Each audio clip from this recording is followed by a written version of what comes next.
त्यांचा सन्मान करावा अशी मी त्यांना विनंती करतो.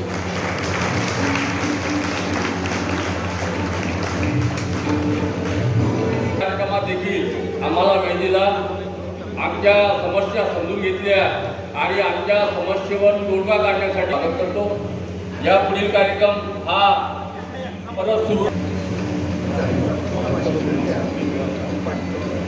मलेशिया, नेपाळ, थायलंड याच्यामध्ये त्यांना गोल्ड मेडल 21 किलोमीटर 5 वेळा 10 किलोमीटर केलं. याच्याकरता आयोजकांचं देखील अभिनंदन करतो. आपण बोरकर साहेब जे विषय या ठिकाणी मांडले ते निश्चितपणे आपल्या जिल्ह्याचा पालकमंत्री म्हणून आणि या राज्याचा गृहराज्यमंत्री म्हणून या शासनाकडून समस्या सोडविण्याकरता आपण त्या ठिकाणी प्रयत्न करणार. कारण या राज्याचे मुख्यमंत्री सन्मान्य देवेंद्र फडणवीस साहेब यांनी 2014 पासून या समाजातल्या प्रत्येक घटकाच्या, विशेष करून या समाजातला लहान लहान घटक यांच्या समस्या सोडविण्याकरता निकराचे प्रयत्न केले. आणि आज आपण जर का बघाल तर त्या ठिकाणी अंगणवाडी सेविका असो किंवा आपली आशा वर्कर असो किंवा आपल्या गावामध्ये काम करणारा इतक्या वर्षापासून जो या गावाची शांतता राखण्याचं काम करणारा पोलीस पाटील होतो, त्या पोलीस पाटलाचं मानधन वाढविण्याचं काम देखील या राज्याच्या मुख्यमंत्र्यांनी त्या ठिकाणी केलं. आपण जर का बघितलं तर आपल्याशी निगडीत असलेला पोलीस पाटील ज्याला मागच्या कित्येक वर्षापासून फक्त 1500 ते 2000 मानधन होतं, ते पहिले या 1500 ते 2000 वरून 6500 आणि नंतर आता बोरकर साहेब 6500 वरून 15000 रुपये मानधन करण्याचं काम जर कोणी केलं असेल तर या राज्याचे मुख्यमंत्री सन्माननीय देवेंद्र फडणवीस साहेबांनी केलं. गृह विभागातल्या कर्मचाऱ्यांच्या देखील अनेक समस्या होत्या. कारण अनेक वेळेस अनेक राजकीय दबावाला देखील त्यांना सामोरं जावं लागत होतं.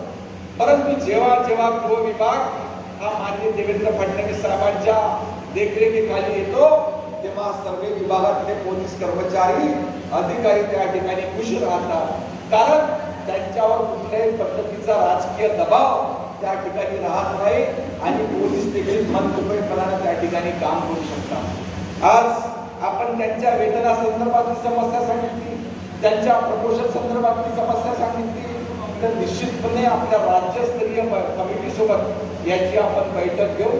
या समस्या लवकरात लवकर कशा निकालात काढता येईल त्याचा आपण प्रयत्न त्या ठिकाणी करू. आज आपल्या असोसिएशनच्या वतीने प्रशासनाकडे जागा मागण्यात आल्याचा प्रस्ताव आपण त्या ठिकाणी दिला. आता सांगितलं त्या प्रस्तावाची एक प्रत जर का मला मिळाली तर निश्चितपणे आपल्या जिल्ह्याचा पालकमंत्री म्हणून त्याचा पाठपुरावा करून लवकरात लवकर आपल्या असोसिएशनला त्या ठिकाणी जागा मिळवून देण्यात येईल. आणि या ठिकाणी उपस्थित असलेल्या सर्व सदस्यांना माझी एक विनंती आहे की ज्या आयोजकांनी, ज्या पदाधिकाऱ्यांनी आपल्या या असोसिएशनची स्थापना केली, ज्या उद्देशाने असोसिएशन स्थापन करण्यात आले, त्याचं काम अधिक पारदर्शकपणे होण्याकरिता, अधिक गतीने होण्याकरिता आपल्या सर्वांचा सहभाग त्याच्यामध्ये निश्चितपणे आणि सहभाग तो देखील सक्रियतेचा सहभाग हा निश्चितपणे त्या ठिकाणी आवश्यक आहे. कारण आज आपण बघतो की अनेक ठिकाणी अनेक बाबतीत स्पर्धा असल्यामुळं अनेक स्पर्धा जीवघेणी होते. परंतु आपली जर का त्या ठिकाणी संघटना असते, आपली जर का त्या ठिकाणी असोसिएशन असली तर आपण त्या ठिकाणी एकमेकांना मदत करू शकतो आणि आलेल्या समस्येवरती एकत्रितपणे त्याचा सामना काढून त्या समस्येवर त्या ठिकाणी मात करू शकतो. म्हणून फक्त या ठिकाणी मंचावर बसलेले पदाधिकारी, या पदाधिकाऱ्यांच्या मार्फतच ही असोसिएशन न चालवता या सभागृहात उपस्थित असलेला प्रत्येक सदस्य, या सदस्याचा सक्रिय सहभाग या असोसिएशन मध्ये त्या ठिकाणी अतिशय आवश्यक आहे. आज सर्व गुणवत्ता प्राप्त विद्यार्थ्यांचं मी मनपूर्वक अभिनंदन करतो. विशेष करून त्यांच्या पालकांचं अभिनंदन करतो. कारण पालक जेव्हा चांगले संस्कार आपल्या पाल्यावर घडवितो तेव्हा निश्चितपणे त्याचा पाल्य, त्याची मुलं, ते विद्यार्थी हे समाजामध्ये अतिशय उत्कृष्टपणे कामगिरी करण्याची जबाबदारी त्या ठिकाणी स्वीकारत असतात. आज अनेक आपल्यातले विद्यार्थी त्या ठिकाणी चांगल्या पदावर पोहोचले, चांगल्या क्षेत्रामध्ये पोहोचले. याच्याकरता आपल्या सर्वांचं मनपूर्वक अभिनंदन करतो. आणि येणाऱ्या काळात आपल्या संघटनेला, आपल्या असोसिएशनला लागणारी प्रत्येक मदत प्रत्येक माझा सक्रिय पाठिंबा निश्चितपणे आपल्या सोबत राहील याची ग्वाही देतो.